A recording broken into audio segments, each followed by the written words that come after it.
तो आदाब, नमस्कार, गुड इवनिंग, सत श्री अकाल। एक बार फिर आप तमाम लोगों का स्वागत है क्राइम तक की कहानी के इस एपिसोड में। उम्मीद है पूरी फैमिली अच्छी होगी। जैसा कि लगातार इस पूरे वीक चल रहा है, जो आप लोगों की फरमाइश कहानी अलग अलग, तो मैं इस बार कोशिश कर रहा हूं कि जो बहुत सारे अपनी क्राइम तक फैमिली के मेंबर हैं और उन्होंने जो कहानी की रिक्वेस्ट की है, उन्हीं कहानियों को निकाला जाए, रिसर्च किया जाए और आप तक पहुंचाया जाए। तो उसी कड़ी में आज की कहानी, बचपन से हम लोगों ने ऐसी बहुत सारी फिल्में देखी होंगी, बहुत सारी कहानियां सुनी होंगी, मोहब्बत की, प्यार की, अमीर गरीब, अलग जात, ऊंच नीच, और उसमें कोई लव स्टोरी। कई इसमें प्रेम कहानियां जो है वो कामयाब होती हैं, कई का बड़ा अफसोसनाक अंत होता है। लेकिन सबसे ज्यादा जो कहानियां शायद लिखी गई या दिखाई गई फिल्मों में, उसमें अमीरी गरीबी की बहुत दीवार दिखाई गई।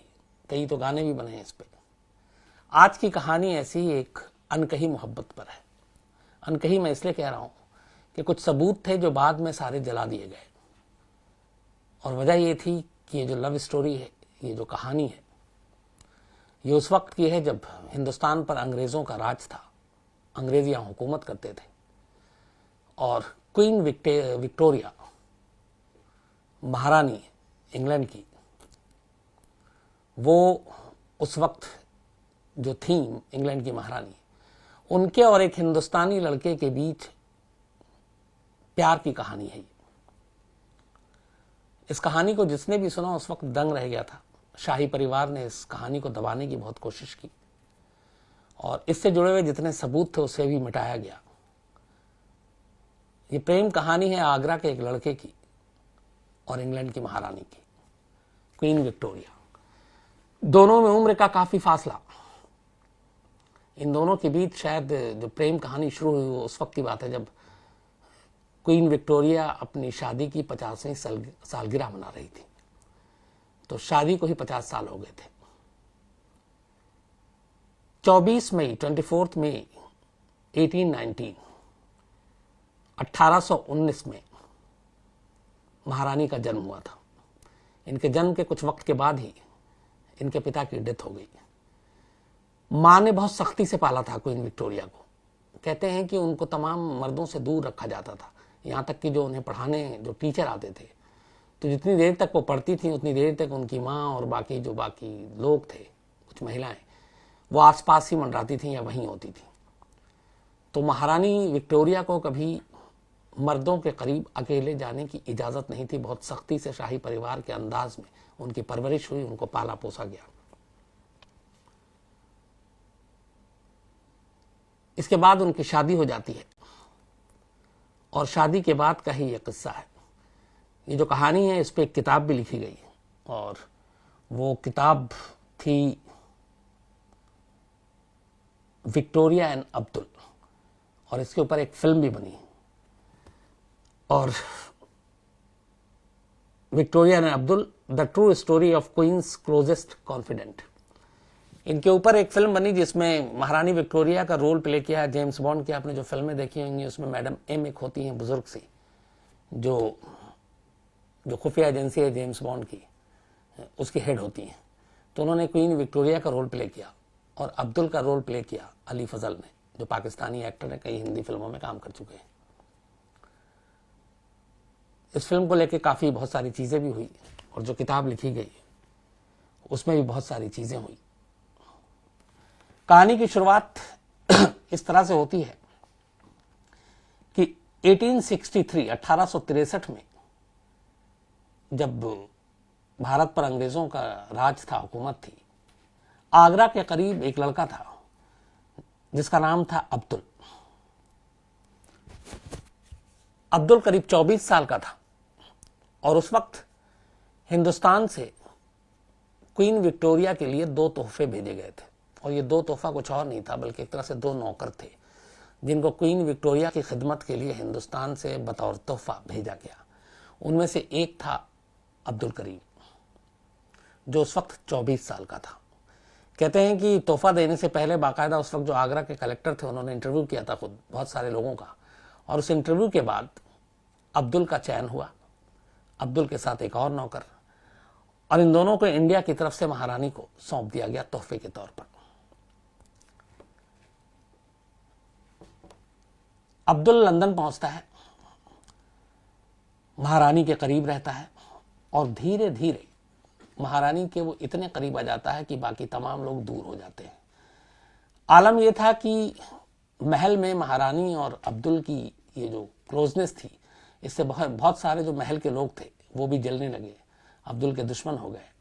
कई बार झूठी शिकायतें भी करने की कोशिश की, लेकिन उन सबको डर इसलिए था कि अब्दुल जो कि महारानी के बहुत नजदीक है, तो कहीं महारानी बुरा ना मान जाए, इसलिए वो उसका कुछ कर भी नहीं पाते थे। इस दौरान महारानी अब्दुल से इतना खुश हुई कि उन्होंने इंडिया में उसको कई सारे जमीन जायदाद दिए। वो जहां जाती अपने साथ अब्दुल को लेकर जाती, नजदीकी इतनी ज्यादा थी।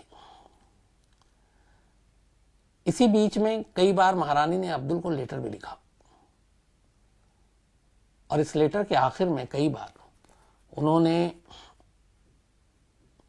एक किस तरह का मार्ग बनाया, किस जो, और अब्दुल को भेजा।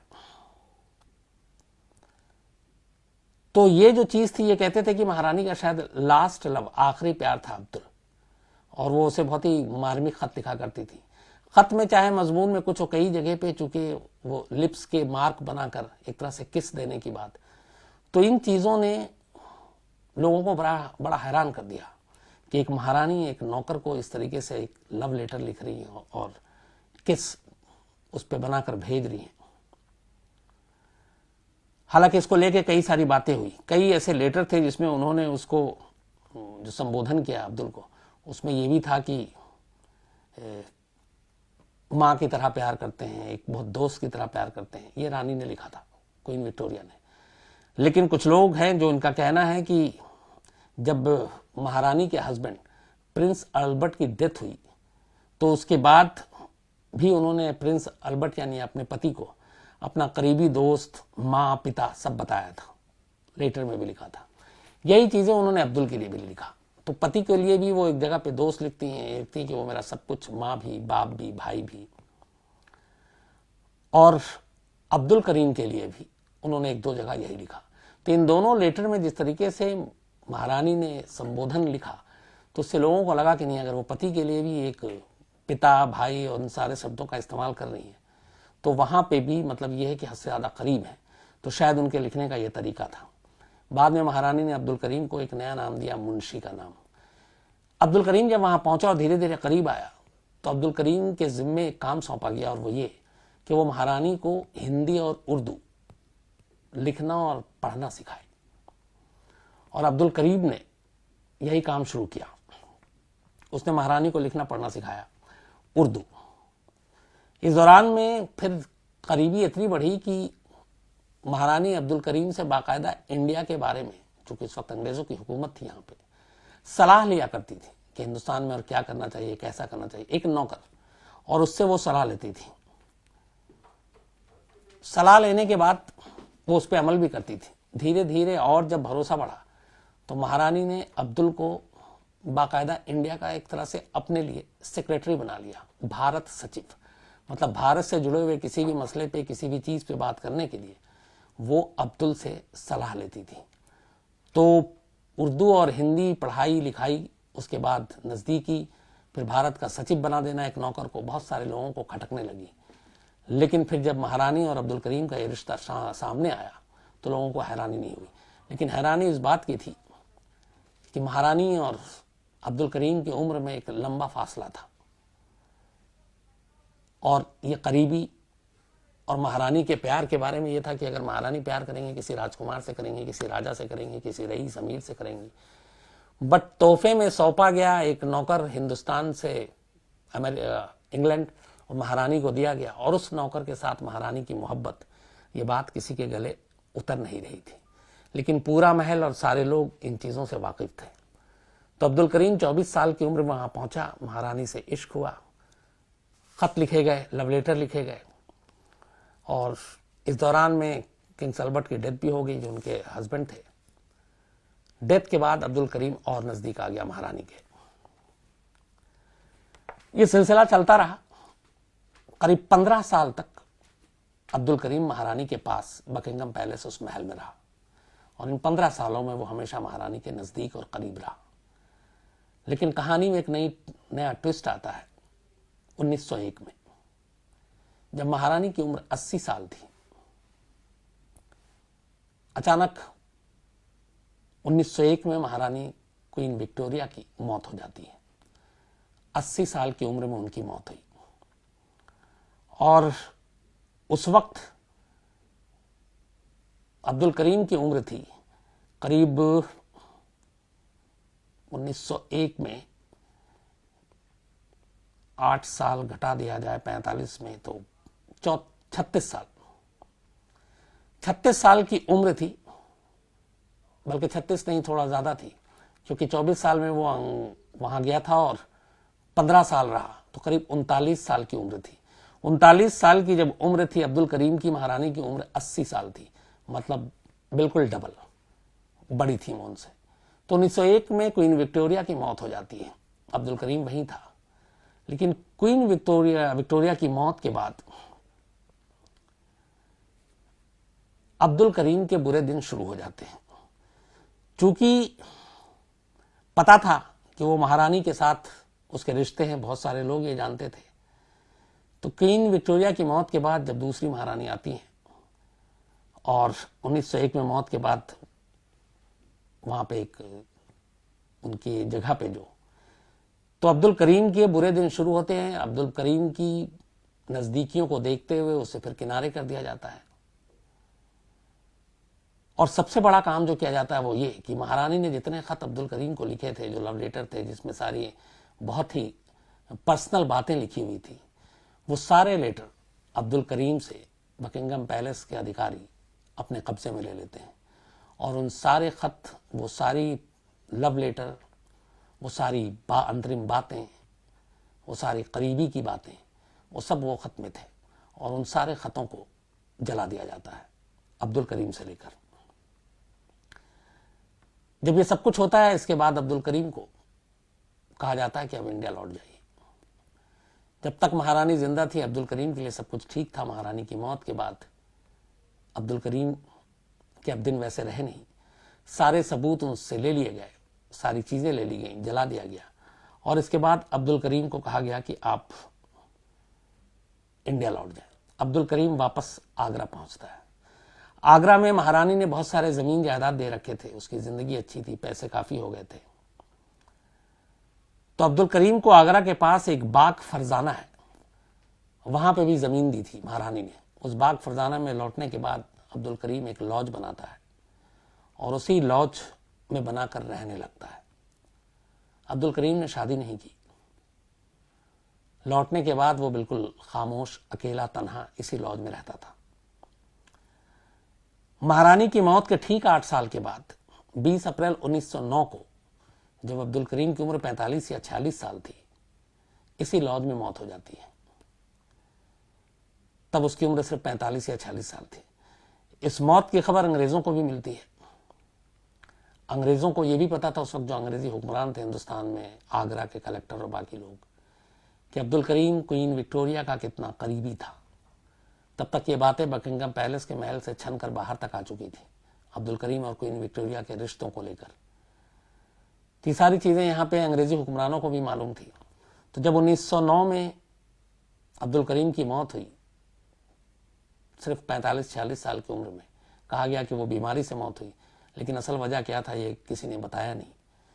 तो उस मौत के बाद वहीं आगरा के करीब पचकुइयां एक जगह है, पचकुइयां कब्रिस्तान में अब्दुल करीम को दफना दिया गया। ब्रिटिश सरकार ने बाकायदा उसकी कब्र पर एक छतरी भी बनवाया और बड़े ही सम्मान के साथ अब्दुल करीम को दफनाया गया। महारानी के एक नौकर जो था, जिस जगह अब्दुल करीम की मजार है, कब्र है, वो आज भी मौजूद है। और वहां पे कहते हैं कि उसके बाद धीरे धीरे जब ये कहानी अब्दुल करीम के बारे में पता चली कि एक तरफ हिंदुस्तान पर कब्जा अंग्रेजों का और दूसरी तरफ अंग्रेजों की सबसे बड़ी ताकतवर शख्स क्वीन विक्टोरिया, उनका सबसे करीबी आगरा का एक लड़का, एक नौजवान अब्दुल करीम, तो लोगों की नजरों में इज्जत बहुत बड़ी है। मौत के बाद अब्दुल करीम को एक बड़ा शख्स, बड़ी हस्ती माना गया। और फिर उसके कब्र पर कुछ वक्त के बाद से अचानक उर्स लगना शुरू हो गया, जो एक तरह का मेला होता है। और कहते हैं कि आज भी लगता है, आज भी आसपास से लोग वहां पहुंचते हैं। ये कहानी इसलिए लीक हुई कि एक तो जो उस वक्त क्वीन विक्टोरिया के आसपास के लोग थे उन्होंने ये बातें आगे तक पहुंचाई। दूसरा, क्वीन विक्टोरिया के अपने हाथ के लिखे हुए खत लोगों के हाथों तक पहुंचे उसी पैलेस के। शाही परिवार इसको लेके बड़ा हैरान परेशान था, दो वजह से। एक तो महारानी इंग्लैंड की, उस वक्त दुनिया की शायद सबसे ताकतवर शख्स, और दूसरा प्रेम कहानी भी। तो उस कहानी में किरदार एक नौकर, तो एक महारानी का इश्क एक नौकर के साथ, कोई इस बात को हजम नहीं कर पा रहा था। लेकिन जो एक्सपर्ट्स और जानकार हैं जिनके सामने ये सारी कहानियां आए, सारे लेटर्स आए, उनका ये कहना था कि असल में क्वीन विक्टोरिया का आखिरी प्यार, लास्ट लव, कोई और नहीं बल्कि हिंदुस्तान का एक लड़का जिसको नौकर बनाकर तोहफे में सौंपा गया था, वो अब्दुल करीम था। और महारानी ने आखिरी वक्त तक उससे खतों के जरिए इजहार इश्क किया। लेकिन अफसोस की बात यह है कि वो सबसे अहम दस्तावेज, वो सारे खत, वो सारे लव लेटर जो महारानी के अपने हाथ के लिखे हुए थे, उनकी मौत के बाद वो सारी चीजें जला दी गईं, नष्ट कर दिए गए, तमाम सबूत मिटा दिए गए। अब्दुल करीम ने भी कभी खुलकर, जब वो हिंदुस्तान वापस लौटा तो उसने कभी किसी से शेयर नहीं किया कि महारानी के साथ उसके क्या रिश्ते थे।